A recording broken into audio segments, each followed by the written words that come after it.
ओम नमः शिवाय नमः ओम प्रलवाय नमः ओम प्रज्ञाय नमः ओम प्रमोदाय नमः ओम मदकप्रियाय नमः ओम ज्ञात्रे नमः ओम विश्वनेत्रे नमः ओम विराटसे नमः प्राणाय नमः प्रोदाय नमः ओम शिवाय नमः जगदाय नमः कमलाय नमः जगतिकाय नमः प्रमोदाय नमः ओम विकटाय नमः ब्रह्मं नमोहरं विनय पंचस्य सत्य ब्रह्मदिगुष्यधाम रूपमानपयामि महागणाधिपतिवरसिद्धि विनायक स्वामी देवताय नमः रूपमानपयामि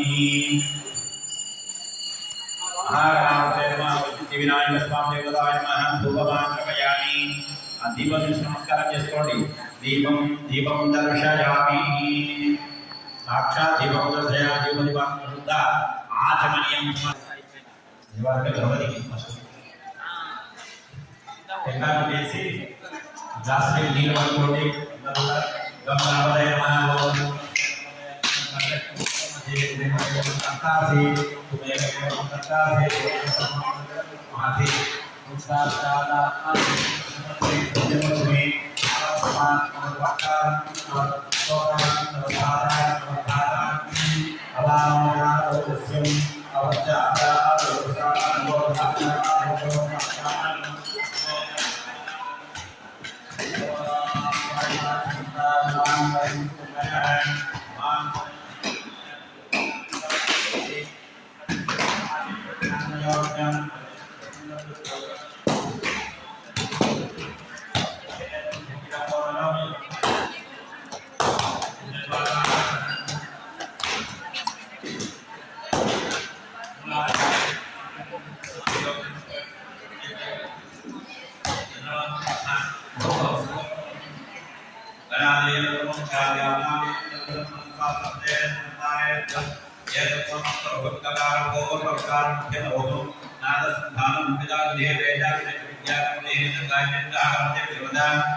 जय गणेश महाराज की सिद्धि विनायक स्वामी की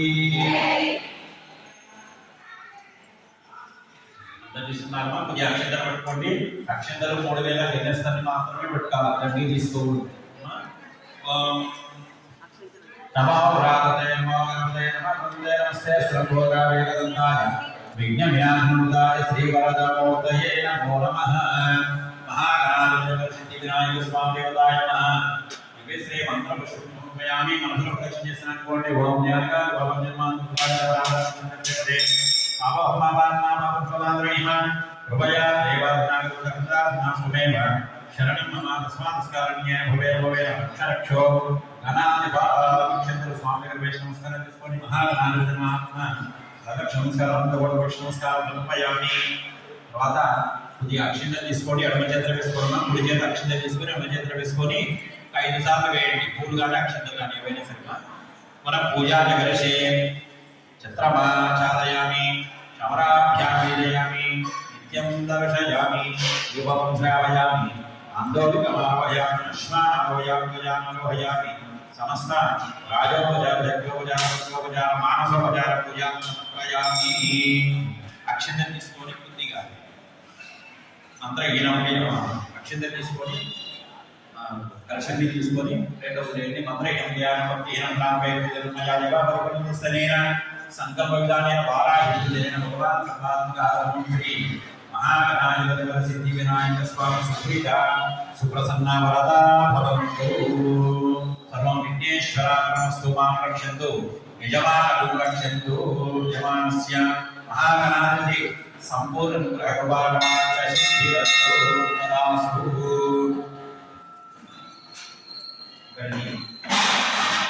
పూజ అయిపోయిందమ్మా. తర్వాత అమ్మవారి పూజ స్టార్ట్ అవుతుంది, వారాహి పూజ స్టార్ట్ అవుతుంది.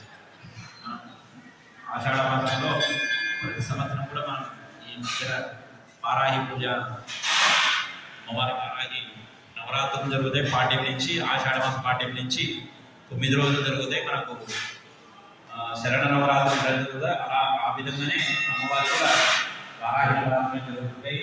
వారాహి అమ్మవారు అనేది ఆల్మోస్ట్ అందరికీ తెలిసే ఉంటుంది. కూడా అమ్మవారి గురించి కొంచెం చెప్పే ప్రయత్నం చేస్తానమ్మా.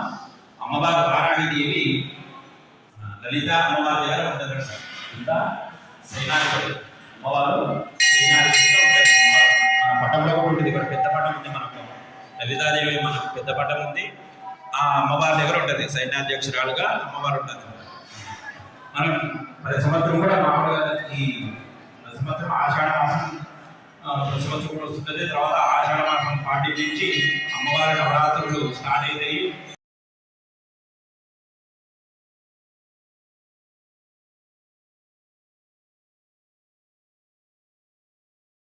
అమ్మవారు వారాహితో తీసుకుంటుంది. అంటే హిరణ్యాక్షుడు అనే రాక్షసుడు ఆ భూమి దగ్గర పోయి అమ్మవారిని చేసుకుంటే అప్పుడు స్వామివారు శ్రీ మహావిష్ణువు వరాహ రూపం ధరించి ఆ జలాలు ప్రవేశించి ఆ అమ్మవారిని రక్షిస్తాడు. అప్పుడే అమ్మవారు వరాహి రూపము ఈమె శ్రీ రూపం ధరించి అనగా వారాహి అమ్మవారు అంటే ఎవరో కాదు, సర్వసంపదలు ఇచ్చే శ్రీ మహాలక్ష్మి అమ్మవారు. వారాహి ఎవరో కూడా కానీ నివేదనగా సకల సంపదలు అంటే మనం ఏదైతే ధర్మబద్ధంగా కోరుకుంటామో ఆ సంపద అనేది అమ్మవారు ఖచ్చితంగా ఇస్తుందంట శ్రీ మహాలక్ష్మి. అందుకే శ్రీ మహాలక్ష్మి సహస్రనామ కూడా వారాహి రడి రూపరాణి నామాలు అనేది వస్తుంటాయి. వారాహి అమ్మవారు స్వరూపాన్ని గమనిస్తే వరాహ రూపంలో అష్టభుజములతో అంటే 8 భుజములతో శంఖము చక్ర అలా అంటే నాగలి అలా తర్వాత ముచ్చంటే రోగ పాశ అంకుశము వరద అభయస్థములతో ప్రకాశిస్తూ మనకు దర్శనమిస్తుంటది అమ్మవారు. వారాహి అమ్మవారు దర్శనమిస్తుంటది. ఈ రూపంలో దర్శనమిచ్చే అమ్మవారు మహావారాహి అని అంటారు. తర్వాత అమ్మవారి చిత్రపటాన్ని గమనిస్తే ఇవన్నీ కూడా అమ్మవారి పటంలో చూస్తుండొచ్చు. తర్వాత అమ్మవారికి పేరు అనేది చాలా ఉంటాయి. తర్వాత అమ్మవారి వారాహి అమ్మవారి పూజ చేయని వారు అమ్మ వారాహి మంత్రాలను కూడా అంటే భక్తి శ్రద్ధతో అమ్మవారిని ధ్యానం చేసుకుంటే కూడా ఫలితం అనేది ఖచ్చితంగా ఉంటుంది. భక్తి శ్రద్ధతో అమ్మవారికి చేసుకుంటే పూజ విధానంలో తర్వాత చాలా ఈ నవరాత్రులు కూడా చేసుకోవచ్చు. ఈ కాలంలో చేసుకుంటే కూడా చాలా మంచిది. తర్వాత వచ్చేసి అమ్మవారి పూజ ప్రారంభం చేద్దామా. కొద్దిగా అక్షంతలు పట్టుకోండి. ఓం వారాహి దేవత నమః